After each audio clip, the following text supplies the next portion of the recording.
지역 민심을 들어보는 청선 유랑팀, 오늘은 광주 광산을을 짚어보겠습니다. 김종훈 기자.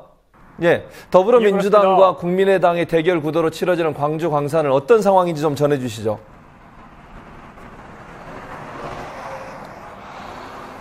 네, 광주 광산을에선 19대 전현직 국회의원들 간의 자존심 대결이 펼쳐집니다. 이 지역은 더민주와 국민의당이 광주 시민들로부터 어떤 평가를 받고 있는지 확인할 수 있는 바로미터인데요. 단수 공천을 받은 더민주 이용섭 후보와 달리 국민의당 권은희 의원은 오는 20일로 예정된 당내 경선을 우선 통과해야 합니다. 하지만 여성 가산점과 전국적인 인지도를 고려했을 때 이용섭 후보와 권은희 의원의 맞대결이 예상됩니다. 일단 정의당에서도 광산을의 재도전에 나섰습니다. 지난 2014년 보궐선거 당시에 권은희 후보와 일전을 벌였던 문정은 전 정의당 부대표가 다시 한번 도전장을 냈는데 관심이 주목됩니다. 후보자 한 명씩 짚어보겠습니다. 더불어민주당의 이용섭 후보는 광산 지역 민심을 어떻게 보고 있습니까?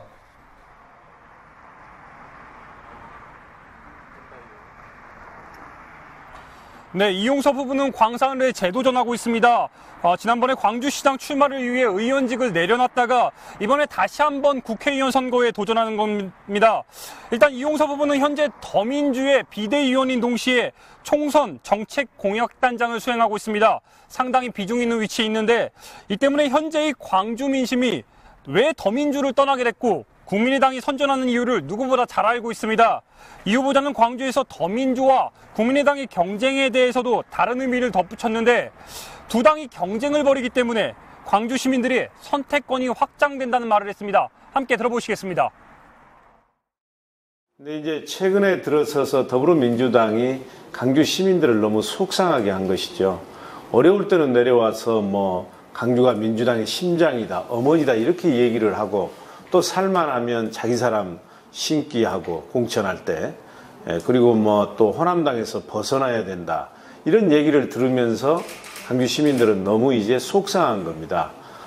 더 속상한 것은 이제 제1야당으로서 박근혜 정권의 독선과 오만을 견제하고 또 그리고 이제 여러 가지 그 정권 교체할 수 있는 기반을 만들어야 되는데 이게 무너지면서 광주 시민들이 이제 더불어민주당을 떠난 겁니다. 여기서 중요한 건 독점 체제보다는 광주 시민들의 선택권이 확보되는 게 매우 중요합니다. 그러니까 어찌 보면 이번에 국민의당과 더불어민주당이 경쟁해서 시민들의 선택권이 확보되는 것은 시민들 입장에서 보면 가슴 설레이는 일입니다. 그러니까 저는 여기서 경쟁해야 된다. 이렇게 경쟁하니까 개파 보스들이 자기 사람 공천 못하고 좋은 사람을 지금 심으려고 하지 않아요. 김 기자, 현역인 권인희 의원도 만나고 왔죠. 정체된 더민주를 비판했다면서요? 네, 그렇습니다. 권은희 의원을 만나고 왔습니다. 네, 권은희 의원은 잘 알다시피 국정원의 선거 개입 사건에 맞서 싸운 핵심 인물입니다. 지난해 전략공천으로 광주 광산을의 보궐선거에서 당선됐는데 이번엔 국민의당이 창당하면서 당적을 옮겼습니다. 당적을 옮긴 이유에 대해 권은희 의원은 더민주가 정체돼 있음을 지적했는데 직접 들어보시겠습니다. 광주가 이렇게 정체된 이유가 그 여당의 이 지역에서 여당으로 일당으로 이제 그 활동해 왔던 당과 그분들이 소속돼서 활동해 왔던 분들이 어떤 이제 공약이나 정책을 말로만 내놓고 그 부분에 대해서는 전혀 실천하지 않은 그런 모습들을 보였기 때문에 광주의 현 주소가 이렇게 됐다라고 생각을 하고 제가 가장 실망을 느끼고 광주의 변화를 가져와야겠다라고 생각을 했던 부분. 그 차이가 있는 거죠. 이제 과거의 그 모습들이나 과거에 광주에 있어서의 여당의 그런 체질들을 가지고서는 광주에 더 이상 변화를 가져올 수 없다.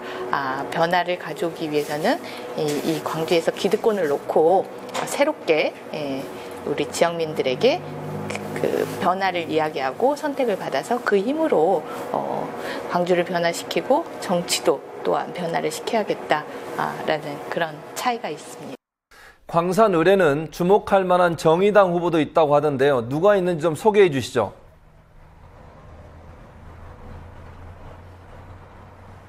네, 정의당 부대표를 지낸 문정훈 후보입니다. 이번이 광산을에 두 번째 출마하는 건데 광주 광산을의 평균 연령이 34세 정도입니다. 말 그대로 상당히 젊은 도시라고 볼 수 있습니다. 문정훈 후보가 광산을에 집중한 이유이기도 합니다. 바로 이 지점인데 문 후보는 더민주와 국민의당 모두 기득권 세력으로 청년 이슈에 제대로 접근하지 못함을 비판했습니다. 직접 들어보시겠습니다. 반영될 수 있도록 할 것인지 고민해야 됩니다.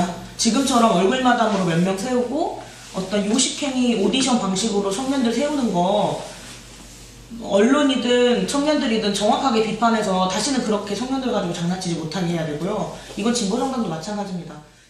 네, 광주에서 만난 청년들도 기존 정당의 문제점에 대해 강한 불만을 표했습니다. 과거 향수에 젖어 변화하지 못하는 점이 특히 문제라고 지적했는데 함께 들어보시겠습니다. 네, 계속 의원들은 그런 얘기만 하죠. 내가 20대 때는 뭐 나도 초등학생이랑 해봤고 나도 뭐 5.18 세대고 뭐 이런 거 데모했고 막 이런 거 하잖아요. 그럼 지금은 왜 안 하는 거냐 이거죠. 네, 나이가 먹어서 뭐 나이 먹으면 뭐 나이가 벼슬은 아니잖아요. 네, 과연 광주의 민심이 더불어민주당을 택할지 국민의당을 택할지 두 정당이 얼마나 새로운 모습을 보여주느냐에 따라서 요동칠 것으로 보입니다. 지금까지 광주에서 투표의 힘 김종훈입니다. 새누리당 유승민 의원의 공천 결과는 오늘도 발표되지 않았습니다. 현재 새누리당에서 발표하지 않은 지역구 공천은 유 의원이 유일한데요. 최고위원회와 공천관리위원회가 서로 책임을 떠넘기고 있어서 주말이 돼야 유 의원의 공천 결과가 나올 것이라는 내부 전언도 들리고 있습니다. 유 의원의 공천 결과 발표를 미루는 이유는 분명해 보입니다. 그 결정이 해당 지역구 한 곳만이 아니라 수도권에까지 영향을 미칠 수 있다는 지지자들의 여론을 의식했기 때문일 텐데요. 다른 지역의 민심에도 이렇게 귀를 좀 기울였으면 얼마나 좋을까요? 계파 이익만 앞세워서 지금처럼 땅 따먹기식 공천을 하고 있는 새누리당의 행태는 비판받아 마땅합니다.